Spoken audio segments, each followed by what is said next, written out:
بسم الله الرحمن الرحيم. الحمد لله رب العالمين والصلاة والسلام على رسول الله صلی اللہ علیہ وسلم وآلہ وصحبہ اجمعین۔ آغاز کریں گے کتاب شرح مسند امام اعظم رحمۃ اللہ علیہ۔ عنوان ہے باب يدرس الاسلام كما يدرس وشي الثوب۔ اسلام ایسے پرانا ہو جائے گا جیسے کپڑے کے نقش و نگار پرانے ہو جاتے ہیں۔ حدیث نمبر 12۔ حماد عن ابی حنیفة عن ابی مالک الاشجعی عن ربعی بن حراش عن حذیفة قال يدرس الاسلام كما يدرس وشي الثوب ولا يبقى الا شيخ كبير او عجوز فانية يقولون قد كان قوم يقولون لا اله الا الله وهم لا يقولون لا إله إلا الله قال فقال صلة بن زيد فما يغني عنهم يا عبد الله لا إله إلا الله وهم لا يصومون ولا يصلون ولا يحجون ولا يتصدقون قال ينجون بها من النار۔ حضرت حذیفہ بن الیمان رضی اللہ تعالی عنہ کہتے ہیں کہ رسول اللہ صلی اللہ علیہ وسلم نے فرمایا، اسلام ایسا ہی پرانا ہو جائے گا جیسے کپڑے کے نقش و نگار پرانے ہو جاتے ہیں، اور لوگوں میں سے بوڑھے مرد اور بوڑھی عورتیں باقی رہ جائیں گی۔ وہ کہیں گے کہ ایک ایسی قوم تھی جو لا الہ الا اللہ کہتی تھی، اور ایک قوم ایسی بھی تھی جو لا الہ الا اللہ نہیں کہتی تھی۔ راوی کہتے ہیں کہ صلہ بن زید نے کہا، اے عبداللہ، کیا لا الہ الا اللہ کہنا ان کو کفایت کر جائے گا، جبکہ انہوں نے روزہ، نماز، حج اور صدق میں سے کچھ بھی نہ ادا کیا؟ تو فرمایا وہ آگ سے نجات پا جائیں گے۔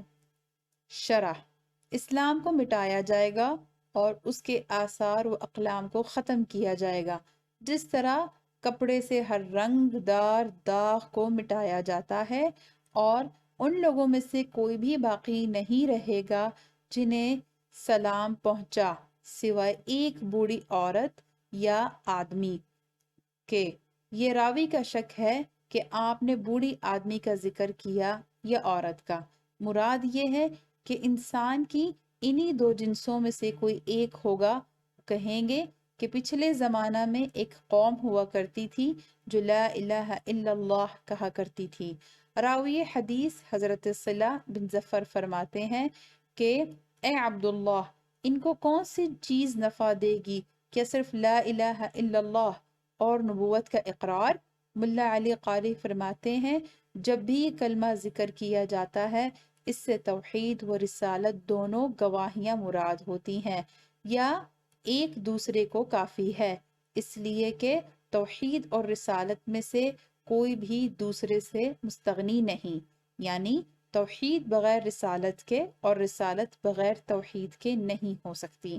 ابو الاحمد: کیونکہ یہ دونوں یقین کے مقام پر ایک دوسرے کو لازم ہیں، اور وہ نہ روزہ رکھیں گے، نہ نماز پڑھیں گے، نہ حج کریں گے، اور نہ صدقہ و خیرات کریں گے، یعنی زکوٰۃ بھی نہیں دیں گے، کیا وہ پھر بھی نجات پائیں گے؟ تو حضرت حذیفہ نے فرمایا کہ وہ آگ سے بچ جائیں گے۔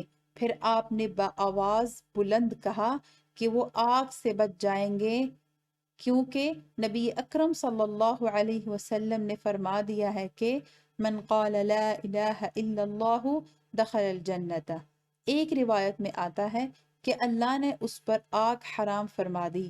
یہ فرمان یا تو اس بات پر محمول ہے کہ اس وقت ارکان کے وجوب سے بے علم ہوں گے، یا صرف لا الہ الا اللہ کے ساتھ ہی آخری زمانہ میں ان کی جہنم سے نجات ہو جائے گی، اگرچہ ان کی نجات آگ میں داخل ہونے کے بعد ہو۔